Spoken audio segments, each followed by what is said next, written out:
In an old photo, I saw a girl with my face. The mole was the same as mine. No one mentioned her. But the truth about us was hiding in room 17. I always thought my birthmark was a weird mistake. A smudge on my left wrist shaped like a teardrop. My mom used to kiss it and call it my angel's fingerprint. Then I met someone with the exact same mark. Her name was Alyssa. We were both 30. Both volunteering at this boring fundraising gala for a local kids' hospital. Tables with white tablecloths, lukewarm champagne, and strangers pretending to care. I was manning the silent auction table when she walked up and made a sarcastic joke about the overpriced wine. I laughed, then froze. She had my face. Not exactly, but enough to give me goosebumps. Same hazel eyes. Same nose bump. Same crooked smile like we'd learned to grin in the same mirror. And when she reached out to shake my hand, that's when I saw it. Left wrist. Same birthmark. Same shape. Same spot. We both looked down. We both laughed nervously. She said, maybe we were separated at birth. It started as a joke. A creepy coincidence that turned into a running gag. We got drinks, swapped stories, added each other on Instagram. We even posted a selfie with the caption, "Long lost twins?" Except, I couldn't stop thinking about it. Neither could she. A week later, Alyssa texted me a screenshot. She'd ordered a sibling DNA test. "Wanna get weird?" she wrote. I stared at the screen for 5 minutes before replying, "Let's do it." We did cheek swabs in her car, parked outside a Trader Joe's. It felt dumb, but exciting. Like poking at a locked door just to see if it creaked open. The results came back 2 weeks later. 99.7% sibling match. Identical maternal DNA. We weren't twins. But we were more than strangers. We were sisters. Only no one had told us. And that was the moment everything stopped being funny. I held the DNA report like it was a grenade. The printout crinkled in my hands as I sat on the floor of my apartment, my knees pressed to my chest, the TV humming some reality show in the background that I couldn't even hear. The words 99.7% sibling match kept burning into my skull like a brand. I read them over and over. Then I called my mom. "Hey, Jess," she answered, like nothing was wrong. Like I wasn't unraveling into pieces. I didn't even say hi. I just said, "Mom, did I have a sister?" Silence. Then a little laugh. Nervous. "What?" "Sweetheart, what are you talking about?" I didn't speak. I just let the silence settle. And maybe something in my silence cracked her because her voice dropped a little. "Why are you asking that?" I told her everything. The charity event. Alyssa. The DNA test. The birthmark. The match. The moment I said match, her voice changed completely. "No," she said flatly. "No. That's not possible. I had one baby, Jessica. One. No twins. No sisters. I would know." "You sure?" I said quietly. "You sure you'd know if someone took one?" She got quiet. Really quiet. And then, without warning, she started crying. Not sobbing. Not wailing. Just this quiet, sharp weeping like a pot boiling over.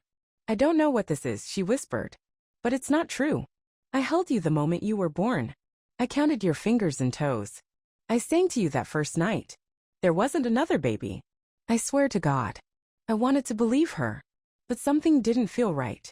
I couldn't sleep that night. I kept turning the letter over in my mind, the one Alyssa had found in an old shoebox in her adoptive parents' garage. Yellowed. Creased. No return address. Just a short, typed message. "Ask your father about room 17. He paid for what couldn't be saved."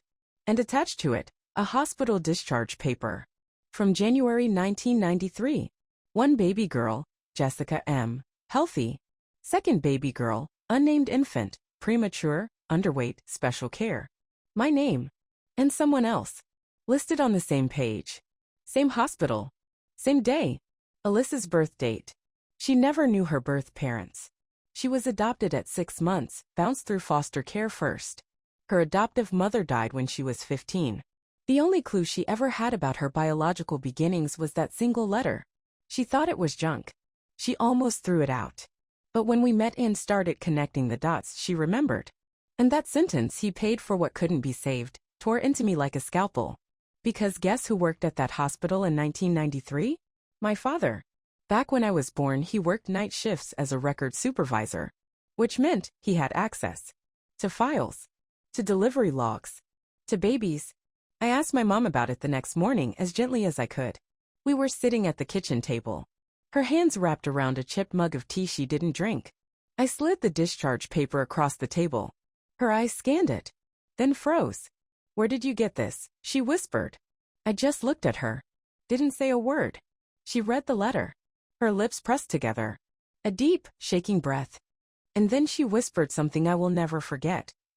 "I didn't know there were two. They told me you were born alone.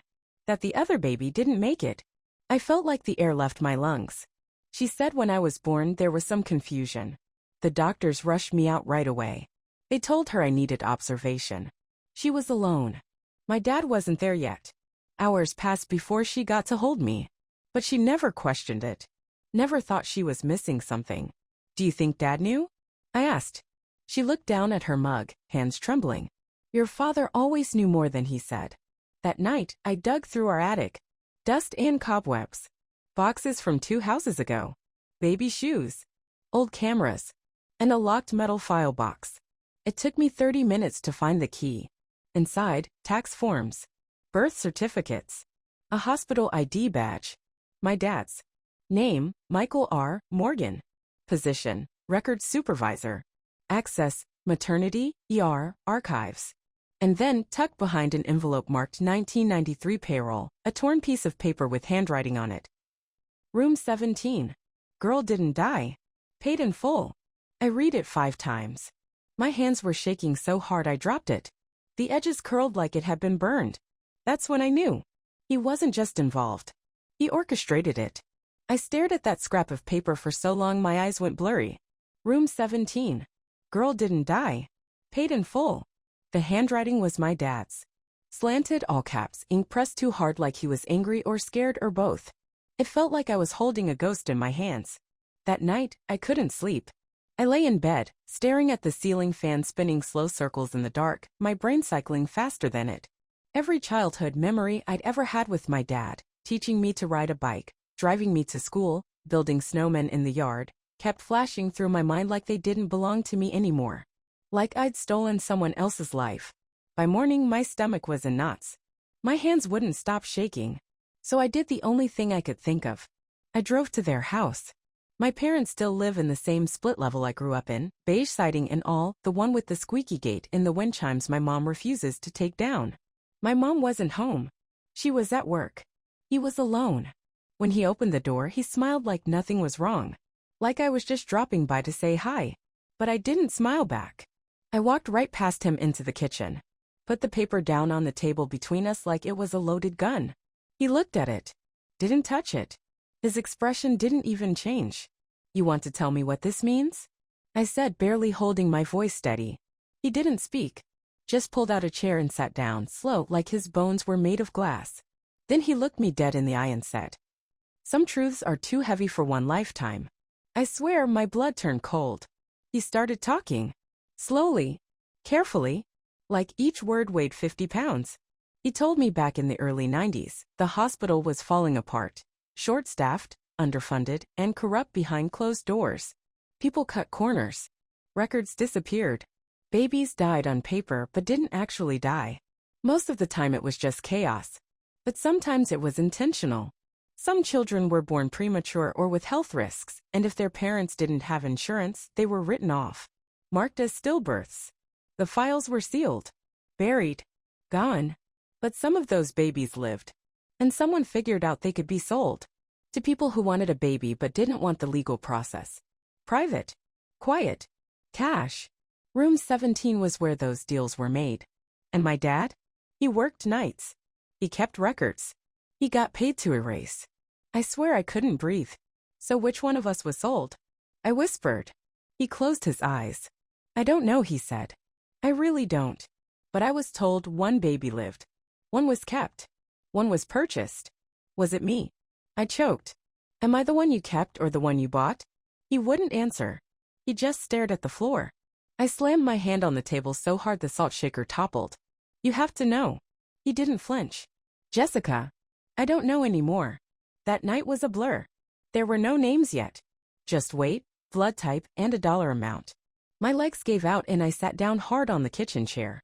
The one with the worn floral cushion I spilled juice on when I was 8. I stared at him like he was a stranger. Because he was. He raised me.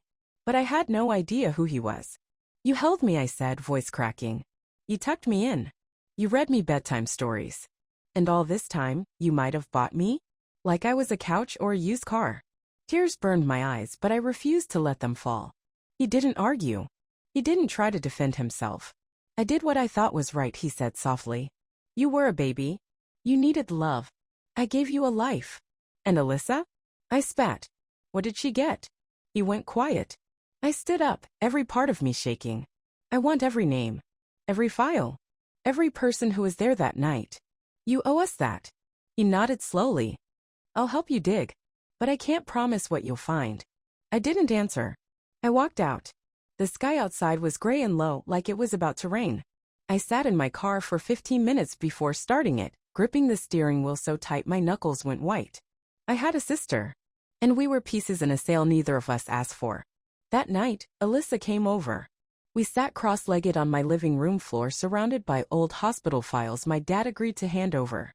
Most of them were copies. Some were redacted.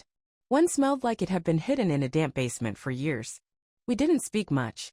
But there was this moment, quiet, heavy, where she looked up and said, I don't know which one of us got lucky. And I realized something brutal. Neither of us did. I found a photo of us together, Alyssa and me, in the background of a birthday party I don't remember. It was taped inside one of the hospital file folders, almost like it didn't belong there. A faded 4x6 with a coffee ring across one corner. I flipped it over. On the back, written in smeared pen, Dr. K's retirement. 1995, room 17.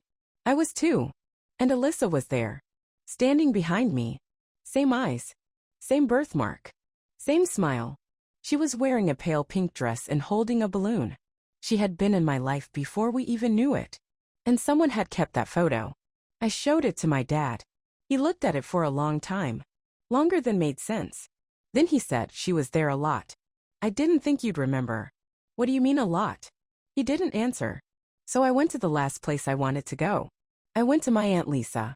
She worked at the same hospital in the 90s. Pediatrics. Back then she and my dad were close, too close. She always gave me extra candy at Halloween and smiled too wide when she came over for family dinners. I hadn't talked to her in years, not since her falling out with my mom. I met her at a diner off the highway. Rain tapped against the window as I slid into the booth across from her. She looked older. Nervous. She sipped her coffee like it was the only thing keeping her grounded. You said you had questions, she murmured. I didn't waste time. I handed her the photo. She went pale. You knew her, I said quietly. Didn't you? She didn't speak for a long time. Then she nodded once. Yes, I did. Her voice cracked halfway through the sentence. She was sweet. Quiet. Always crying at first. But she clung to your dad like he was the only thing keeping her tethered to the world. My skin went cold. She lived with us? I whispered. Lisa shook her head. Not for long. Just a few weeks. Then she disappeared. One day she just wasn't there. Your dad said the mother had changed her mind. Paid extra. Took her back. I felt like the booth was closing in on me. He told me not to ask questions. Said it was safer for everyone that way. I shoved the photo back into my bag and left without finishing my coffee. Outside, I threw up in the parking lot. I was shaking so hard I had to sit on the curb, my breath coming in short, ragged gasps. A couple getting into their car gave me a weird look but didn't stop. No one ever stops when you're crumbling on the inside. You just look like someone having a bad day. Alyssa came over again that night. We sat on my balcony in the dark, legs tucked up, wrapped in separate blankets even though it wasn't cold. The photo sat between us on a little metal table. She kept staring at it like it held answers. Like it could rewind time. I recognized the balloon, she whispered. That's the same kind they used to give us in foster care. Pink with little white hearts. She blinked. I used to think I made that up. Silence stretched between us, heavy as grief. Then she looked at me and asked, why didn't anyone keep me? And I didn't know what to say. She told me about one of her earliest memories, being in a white room with machines beeping and a nurse who sang off-key. She remembered a man holding her hand, then letting go. She never saw him again. Do you think it was your dad? She asked me. I didn't answer. I didn't have to. Because deep down, we both knew the truth. She had been here. In my house. In my world. She'd been part of my life before either of us could speak. And then she was ripped away, sold or given or traded like some secret no one wanted to carry. She got lost. And I got kept. And somehow they still raised me to believe nothing was missing. Later, I found a baby blanket in the attic. Faded blue with little ducks. One of the tags had been ripped off like someone didn't want it traced. When I showed it to my mom, she dropped her coffee cup. "I thought we gave that away," she whispered. "Years ago." I pressed her harder. She broke. Said the blanket showed up in our laundry bin when I was 2. No one knew where it came from. My dad told her it was from a donation box at the hospital. But now she wasn't so sure. Everything in my childhood felt poisoned. The bedtime stories. The old VHS tapes. The framed photos on the stairs. What if Alyssa was in those too, just out of frame? She looked at one of them the next day. Our 4th birthday. A clown in the background. A balloon animal. Me in a frilly dress. "I remember the clown," she whispered. And that's when I realized. She hadn't just been there. She'd been with me. Our lives weren't parallel lines. They'd crossed. Over and over. And every time, someone pulled her away. It wasn't fate that separated us. It was choice. Someone chose for her to vanish. Someone chose for me to forget. The night after we found the clown photo, I sat in the dark on my bathroom floor with the door locked. I don't even know why. I just couldn't be in my bedroom. Couldn't look at the dresser my dad built me when I was 7. Couldn't stand the way the walls felt like they were listening. So I sat on the cold tile in an old hoodie, holding the baby blanket Alyssa used to have, my blanket, and stared at the pale blue ducks like they were mocking me. Who gets to decide which baby stays? Who decides which one disappears? That question ate me alive. Because my dad didn't just help erase her. He helped build me from lies. From silence. From stolen pieces that were never meant to be mine alone.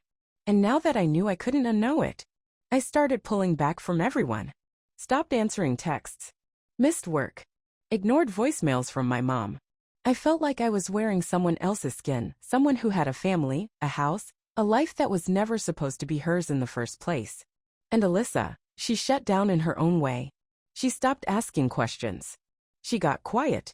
She'd always been the brave one, the one pushing forward, asking for files, confronting the silence.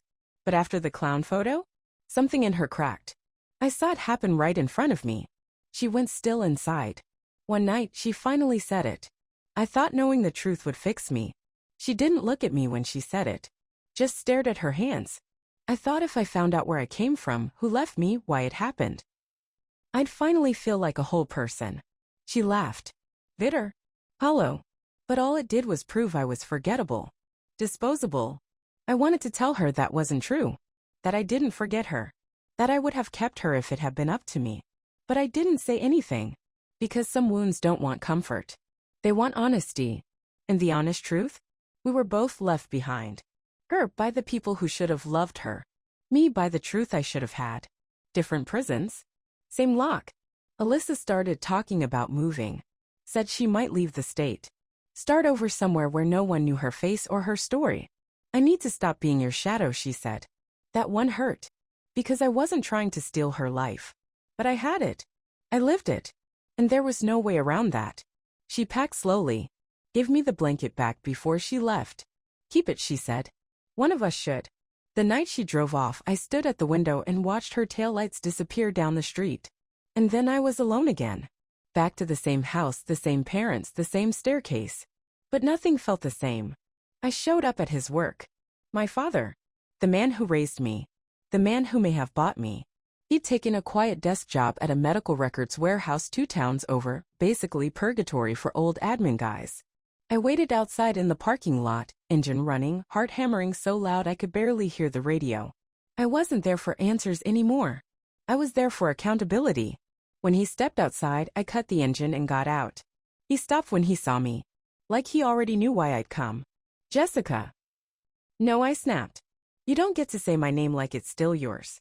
He swallowed hard. I walked up, pulled the hospital envelope from my coat. The one with the clown photo. The torn records. The sticky note with paid, scrawled in red pen. I want the truth. All of it. Not your broken memory. Not your half-lies. The real version. He didn't move. So I said it louder. You sold her, didn't you? Silence. His jaw tightened. I didn't sell anyone, he said low. But I didn't stop it either. That broke something in me. You stood by while a baby, my sister, was erased. You knew she was alive. You let me grow up thinking I was whole. He finally looked at me, eyes bloodshot. You were too. You wouldn't have remembered. What good would it have done? You had a life. A good one. I nearly laughed. A good one built on someone else's disappearance? You think you would have had anything if I hadn't stepped in? He hissed. That baby was being discarded like medical waste. No one was coming for her. No one cared. I saved you. I gave you a life. His voice cracked. I made a choice.